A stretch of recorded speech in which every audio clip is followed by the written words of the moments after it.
Memperingati kemerdekaan Republik Indonesia, pihak KRL Komuter Line menerapkan tarif hanya Rp80. Warga berbondong-bondong menggunakan komuter lain untuk menuju sejumlah lokasi wisata ibu kota. Sejak Minggu pagi, sejumlah stasiun KRL Jabodetabek dipadati warga. Mereka memanfaatkan tarif hanya Rp80 untuk semua rute perjalanan sebagai bagian dari HUT ke-80 Republik Indonesia. Tarif khusus diberlakukan selama 2 hari, yakni kemarin dan hari ini. Berdasarkan laporan pihak komuter, lonjakan penumpang terjadi pada 17 Agustus kemarin.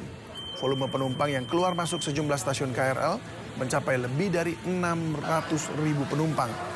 Stasiun Juanda, Sudirman, dan Jakarta Kota menjadi stasiun paling sibuk karena banyak warga yang ingin jalan-jalan ke tempat wisata di pusat kota seperti Monas hingga Kota Tua. Mengantisipasi lonjakan pengguna komuter lain, KAI Komuter menambah 9 perjalanan KRL hingga dini hari.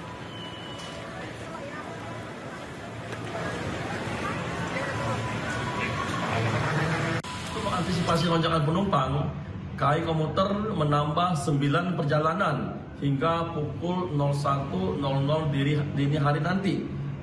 Dan adapun jumlah perjalanan yang kami tambahkan itu adalah untuk lintas ke Bogor, Cikarang, Rangkas Bitung, dan Tanjung Priuk. Momen libur cuti bersama dalam rangka peringatan HUT RI ke-80 dimanfaatkan warga Jakarta dan sekitarnya untuk mengisi waktu berwisata dengan keluarga.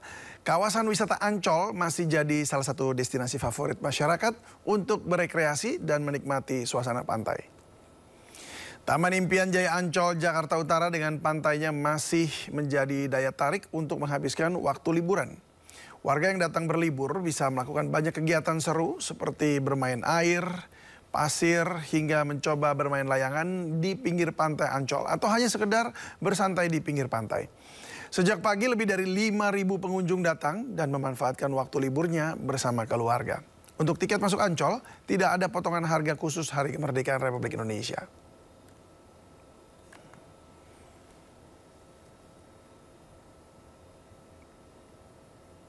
Kita ke informasi masih seputar usai perayaan Pesta Rakyat ya, dan juga ada karnival tadi malam dalam rangka memeriahkan Hari Kemerdekaan Republik Indonesia ke-80 di Bundaran HI hingga MH Tamrin Jakarta Pusat. Petugas gabungan PPSU dan UPK Badan Air harus membersihkan sampah yang berserakan dini hari tadi.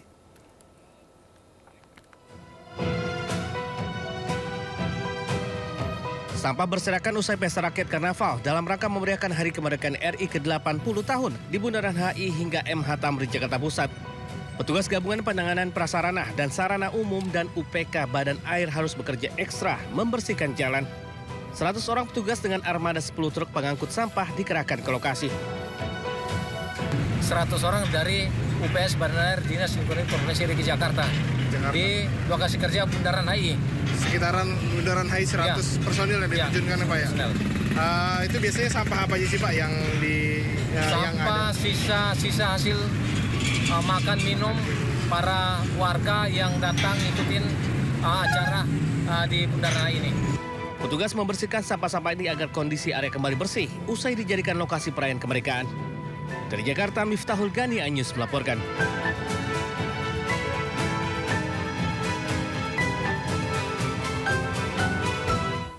Karnaval budaya yang digelar kemarin malam melengkapi kemeriahan peringatan HUT ke-80 Republik Indonesia. Sejumlah momen menarik terjadi pada saat karnaval berlangsung, diantaranya saat Presiden Prabowo menyapa masyarakat dari atas maung hingga Letkol Teddy Indra Wijaya bagi-bagi hadiah.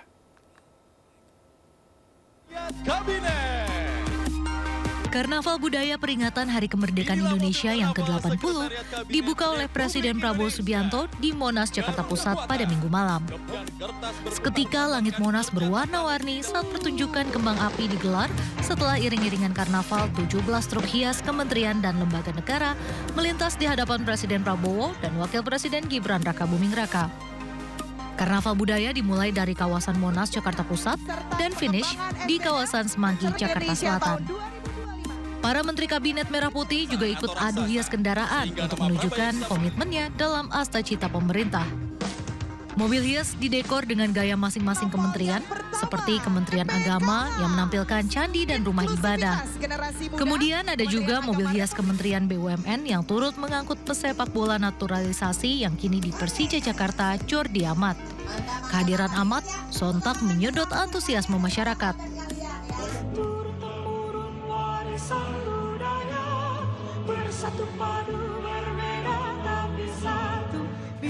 Momen menarik terjadi ketika Presiden Prabowo berkeliling menggunakan mobil maung kebanggaannya menuju panggung utama karnaval di wilayah Monas. Di perjalanan, Presiden Prabowo dikerumuni oleh warga yang hendak berjabat tangan di lokasi karnaval. Hal yang paling menarik adalah saat Presiden Prabowo menggendong dan mencium seorang balita. Sementara itu, Wakil Presiden Gibran Rakabuming Raka juga hadir menemani Presiden Prabowo Subianto.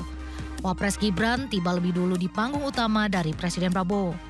Gibran duduk menikmati iringan mobil karnaval budaya yang melintas di depan panggung utama bersama Presiden Prabowo. Momen menarik lainnya adalah saat iringan mobil karnaval Kementerian Sekretaris Negara berjalan melewati kerumunan masyarakat. Beberapa masyarakat yang hadir sempat riuh memanggil nama Seskap Teddy yang melintas. Di kesempatan yang sama, Sekretaris Kabinet Letkol Teddy Indrawijaya membagikan hadiah dari atas mobil karnaval budaya. Hadiah ini diberikan Teddy saat iring-iringan mobil karnaval Sekretaris Kabinet berada di Bundaran HI Jakarta. Seskap Teddy membagikan hadiah berupa gantungan kunci dan kaos kepada warga. Selain karnaval budaya, perayaan Hari Ulang Tahun Republik Indonesia juga semakin meriah dengan adanya 5 panggung hiburan yang disiapkan pemerintah untuk pesta rakyat. Dari Jakarta, Tim Liputan iNews melaporkan. Pemirsa, kami akan kembali memperbarui informasi mengenai gempa Poso, Sulawesi Tengah. Nanti kita coba update lagi dengan Kepala Pusat Data dan Informasi BNPB, Abdul Muhari. Tetaplah bersama kami.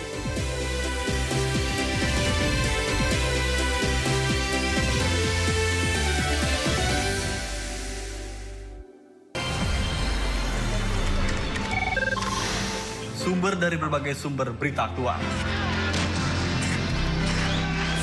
Informasi, sumber, inspirasi. Dari acara deklarasi bisa saji lugas, tegas, dan berkelas. Hasil gelar perkara. Semuanya lengkap di sini. Sindo News TV, Beyond Headlines. Program berita teraktual prime time Anda. Presiden Republik Indonesia tiba di Brussel, Belgia pada Gaduh ijazah palsu milik rekening penerima bansos terindikasi judi online. Menggali banyak peristiwa dari beragam lokasi. Muhammad Riza Khalid jadi salah satu tersangka olah tempat kejadian perkara kasus tewasnya diplomat. Dapatkan informasi penting di Sindo Prime setiap Senin sampai Jumat jam 7 malam di Sindo News TV. Sumber berita aktual tersaji lengkap di sini. 7 pelaku dalam kasus Hezbollah meluncurkan Sindo Today. Satres narkoba. hujan deras disertai Mobil rombongan wartawan. Sindo Siang. Korban meninggal dunia dan Indonesia 100 orang terluka dalam Sindo Sore. Kobaran api besar setinggi 7 HP berjabat tangan dan berbincang akar. Sindo Malam. Sindo News TV Beyond Headline. Ragam peristiwa terjadi di banyak tempat. Menelantarkan bayi berusia 3 bulan. Ditemukan narkoba di dalam rumah. menabrak tiang pipa milik perusahaan minyak dan gas asing. Mengabarkan secara update dan faktual. Warga pun ramai-ramai berjibaku mengevakuasi mobil. Harus menyeberangi sungai Cikaso. Yang menampilkan sejumlah alat yang rusak. Setelah nekat meracik obat. Sindo Files. Setiap Senin sampai Jumat jam 6 sore di Sindo News TV. Prabowo memang memiliki perhatian yang sangat serius terhadap kualitas sumber daya manusia Indonesia. Memang Danantara ini merupakan semacam sovereign wealth fund, semacam pengumpulan dana yang dilakukan oleh negara menjadi aset yang dipisahkan. Halal, nggak ada kompromi. Nggak bisa, kompromi halal tuh nggak bisa. Wah, cuma 1% babinya halal, nggak bisa. Jangan lewatkan One on One di Sindo News TV.